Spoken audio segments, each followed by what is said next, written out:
नमस्कार to everyone, welcome to my YouTube channel Dirghayu Bhava. आज का वीडियो डेडिकेटेड है न्यूली बिकम पेरेंट्स को या उन पेरेंट्स को जिनके बच्चे अभी छोटे हैं और उनको कुछ कॉमन इश्यूज का सामना करना पड़ता है। उन्हीं कॉमन इश्यूज में से एक इशू है टीथिंग इन बेबीज, यानी जब बच्चों के दांत निकलते हैं। दांत निकलते वक्त क्या लक्षण रहते हैं, क्या समस्याएं होती हैं और उनका मैनेजमेंट कैसे किया जाए, और इसके अलावा होम्योपैथी में इसका क्या बेस्ट ट्रीटमेंट है, इन्हीं सब के बारे में हम आज के वीडियो में बात करेंगे। सबसे पहले हम ये जान लें कि दांत दो तरह के होते हैं। First primary teeth, second permanent. Primary teeth को हम टेम्पररी टीथ भी कहते हैं, मिल्क बेबी टीथ भी कहते हैं, यानी बच्चों के दूध के दांत जो छठे महीने में निकलना स्टार्ट होते हैं और लगभग 30 महीने तक निकलते हैं, यानी 2.5 साल तक। ये 6-7 साल तक रहते हैं, उसके बाद झड़ना स्टार्ट हो जाते हैं। इनका टोटल नंबर होता है 20। उसके बाद आते हैं परमानेंट टीथ। जब प्राइमरी टीथ 6-7 साल में झड़ने स्टार्ट हो जाते हैं तब परमानेंट टीथ का इरप्शन होता है और ये लगभग 14 साल तक आ जाते हैं। इनका टोटल नंबर वेराइज करता है 28 से लेके 32 तक। Now come to the point कि बच्चों में दांत निकलने का प्रोसेस कैसे होता है। इस पूरे प्रोसेस को 10 से 14 दिन लग जाते हैं। 5th-6 डेज में हम देखते हैं कि बच्चों के गम में स्वेलिंग आ गई है। नेक्स्ट 2 डेज में हम देखते हैं कि हमें एक वाइट सफ़ेद लाइन दिखेगी और 10 से 14 दिन तक बच्चों के दांत दिखने स्टार्ट हो जाते हैं। एक साइकिल में एक दांत भी आ सकता है और कभी कभी 2 दांत भी आ सकते हैं। ये पूरा प्रोसेस बच्चे के लिए काफ़ी पेनफुल होता है। सबसे पहले जो बच्चों के दांत आते हैं वो नीचे के बीच के 2 दांत आते हैं, उसके बाद ऊपर के दांत आते हैं।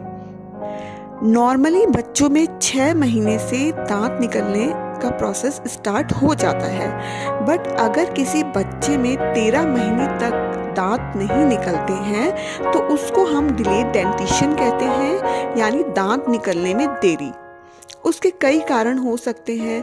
हो सकता है कि कोई फैमिली हिस्ट्री रही हो, पेरेंट्स या फिर ग्रैंड पेरेंट्स के दांत लेट निकले हों, जेनेटिक एबनॉर्मलिटी हो सकती है, बच्चे का जो बर्थ वेट हो वो कम होगा इसलिए हो सकता है, प्रीमेच्योर बर्थ हो सकता है, बॉडी में कैल्शियम की डेफिशिएंसी हो सकती है, कमी हो सकती है, या बच्चा अनेमिक हो सकता है, या हार्मोनल डिसबैलेंस एक्सेट्रा एक्सेट्रा। दांत निकलते वक्त क्या क्या साइन सिम्टम्स रहते हैं।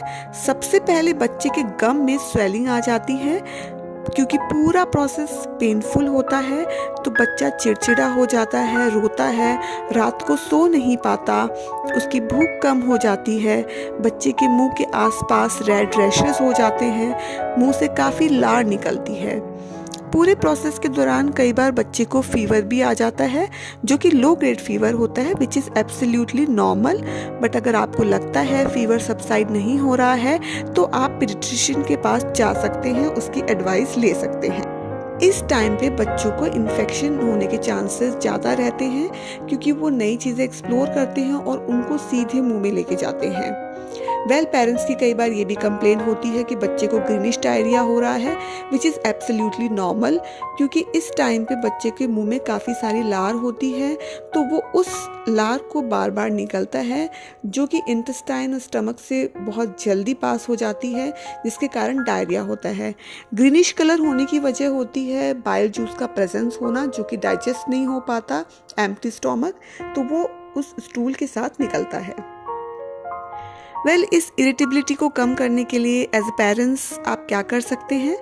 आप अपने हाथ अच्छे से धोएं, हैंड वॉश करें, उसके बाद बच्चों के गम में हल्के हल्के से मसाज करें। इसके अलावा मार्केट में बहुत सारे टीथर अवेलेबल हैं जिनको हम फ्रीजर में रख देते हैं। उसके बाद हम बच्चों को जब देते हैं और वो उसको बाइट करते हैं तो उससे भी उनको काफ़ी आराम मिलता है। Last but not least an important part, homeopathy treatment. बच्चे होम्योपैथी मेडिसिन बड़े शौक से लेते हैं क्योंकि वो मीठी होती हैं, उनको ग्लोब्यूल्स के थ्रू डिस्पेंस करते हैं, जिनको आम भाषा में लोग मीठी गोलियां भी कहते हैं। कुछ होम्योपैथी मेडिसिन ऐसी हैं जो बहुत अच्छा काम करती हैं ड्यूरिंग डेंटिशन टाइम, जैसे कि बेलाडोना 30 अगर डेंटिशन के वक्त फीवर है तो, कैमोमिला 30 अगर डेंटिशन के टाइम बच्चा बहुत ज़्यादा इरिटेटेड हो गया हो और उसको ग्रीन डायरिया हो रहा हो तब पोडोफाइलम 30, अगर उसको वाटरी डायरिया है। मैग्न्योर 30 वैसे तो बच्चे को डायरिया रहता है, लेकिन अगर बच्चा कॉन्स्टिपेटेड है, स्टूल पास नहीं कर रहा है या उसको मिल्क इंटॉलरेंस है, वो दूध निकाल रहा है, दूध को डाइजेस्ट नहीं कर पा रहा है, तो उसको मैग्न्योर 30 देंगे। ब्राइटा कार्प 30 अगर उसका डेंटिशन डिले है, दांत नहीं आ रहे हैं। कैलकेरिया फोस और कैलकेरिया कार्प अगर डेंटिशन डिले है या डेंटिशन के टाइम कोई भी डिफ़िकल्टी आ रही हो तो ये दोनों मेडिसिन दे सकते हैं। क्रियोजोटम अगर उसका डेंटिशन पीरियड बहुत ज़्यादा पेनफुल है। और इसके अलावा last bio combination number 21 which is also helpful during the dentition period. सारी मेडिसिन्स डेंटिशन टाइम में बहुत हेल्पफुल रहती हैं, बट ये डिपेंड करता है बच्चे के सिम्टम पे, उसी के अकॉर्डिंग मेडिसिन्स दी जाती हैं। तो इसके लिए आप कोई भी होम्योपैथी डॉक्टर से सलाह मशवरा कर सकते हैं। याद रहे, बच्चों को दवाई डॉक्टर की सलाह से ही दें।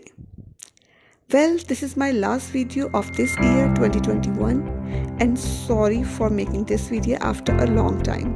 But by the next year, I will definitely try to upload at least 2 videos per month. I hope you like the information which I share on this video. If you have any query regarding the dentition period, mention it on comment box. Please like, share and subscribe my channel Dirgayu Bhava. And yes, wishing you all a very happy new year in advance. Stay healthy, take care. See you next year. Thank you all.